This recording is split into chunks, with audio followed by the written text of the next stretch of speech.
So Anthony Joshua knocks out Matt Skelton in 2 rounds in his latest outing to make him go 8-0.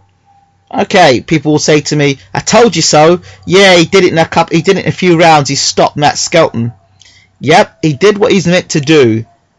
But should we be harping on and raving about Anthony Joshua stopping Matt Skelton, who's a 47-year-old and hadn't been in the ring for so long? I just believe Matt looked fit. He looked like come to fight, which he did. But yeah, let's be honest, he's 47-year-old. His timing was terrible. And, you know, missing with big swings. He came to give it a go, Skelton, but as we know, you know, Joshua landed with a big punch and was able to knock Skelton down. So people will say, oh, well, yeah, well, Baylor, you know what? You know, Joshua's the next big thing. He's moving forward. He's doing this. He's doing that. But that's not it. I'm not judging Anthony Joshua knocking out Skelton in 2 rounds. If Anthony Joshua had gone 10 rounds with Skelton, we would have turned around and said, oh, well, you know what, he's not the real McCoy. But I'm saying again, I don't believe he is. I don't believe because you put a right hand in, you knock a guy over, that makes you, you know, world championship material. For me, you've got to look at these fights that are building Joshua up to becoming world heavyweight champion. And you've got to ask yourself, fundamentally, what are the fundamental skills he's using or developing to become world heavyweight champion? And I'm a bit concerned because Joshua will continue knocking people out, and unless you've gone the 10 rounds, unless you've been in a fight with somebody hitting you back and, you know, throwing punches back at you and taking your best punch and come back at you, we really don't know how good you really are. And okay, Joshua's only had 8 fights now, and if we're fast tracking him and talking about him being the next heavyweight champion of the world, as Eddie Hearn keeps saying, have we not learnt the lesson from David Price? David Price, everyone was saying he was going to be the next heavyweight champion of the world, and he could still be heavyweight champion of the world now because he's been knocked out and defeated and now had to go back to the drawing board and change trainers. I suspect, and I keep saying the same thing about Joshua, you know, are we going to get to see a whole load of fights against mismatches with Joshua and making him look really good, and then when he comes up against somebody who hits him back, he gets flattened? Are we going to be seeing this? That's my concern for Anthony Joshua. This is not Joshua hating. This is just want to see a fighter with talent, you know, go forward and become the heavyweight champion of the world. Now, I had a gentleman who made a comment on my YouTube channel, and he said that Anthony Joshua was very lucky to have got past the first round in the Olympics. He says that in the semi-finals, the result was questionable, and the finals were definitely questionable. And, you know, he made some very valid points.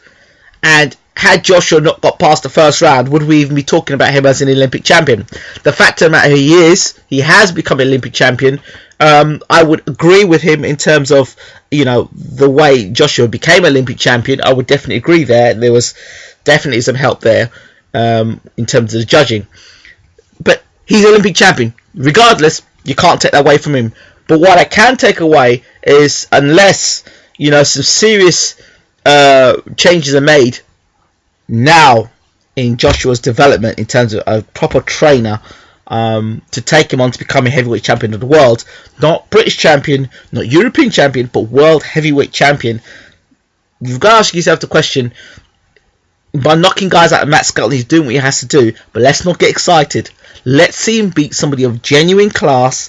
Let's see him be in a fight, go to 10 rounds, get hit on the chin against somebody who can punch, you know, who knows how to fight on the inside, who is 47 years old, who has not been out of the ring for 2 years. Let's see him fight somebody against that before we start running around and calling him the next heavyweight champion of the world. Hype is great, but people, please look beyond the hype. It's Eddie Hearn's job to sell Anthony Joshua to you. I'm not saying he couldn't be the next heavyweight champion of the world, but I will remain a skeptic until he does certain things. You know, we're too quick to rate fighters in the UK without them having meaningful tests. On the flip side, again at Steve Goodwin's show last night, on the same night, in fact, you saw unbeaten fighters fighting unbeaten fighters, fighting in tough 50-50 fights. That's when you know if you have the real McCoy in front of you. You don't start saying that a fighter is going to become world heavyweight champion when he knocks out a 47-year-old who hasn't been in the ring for 2 years. You just don't.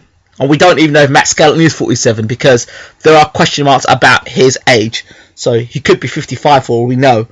And if that is the case, that Matt Skelton is a lot older than 47, then, you know, it's not good. So I don't take much away. What do we learn? Joshua's a big puncher, and if he hits you in the chin, he'll knock you out. That's all I've learned. Did I learn whether he can take a punch? No. Did I learn what he's like being backed up in a fight? No. Did I learn about his stamina? No. And the other thing that now is starting to worry me as well, Joshua said something in the interview. Yeah, now, you know, I can get guys out of there in the first and second round. So Joshua's beginning to believe he can get guys out in the first 2 rounds. He's quite excited about that. So unless you've been taking the distance, unless you've been stretched in a fight, you really don't know how much more harder you have to train. So I used the expression with Mark Shinkwin, with Richard Comey. Both guys had been extended. They had to do 12 rounds and 10 rounds. That both had to do 10 and 12 rounds, respectively. They never had to do it before. So when you're in training, you're knocking guys out 1 or 2 rounds. You train in a way of a guy knocking guys out in 1 and 2 rounds.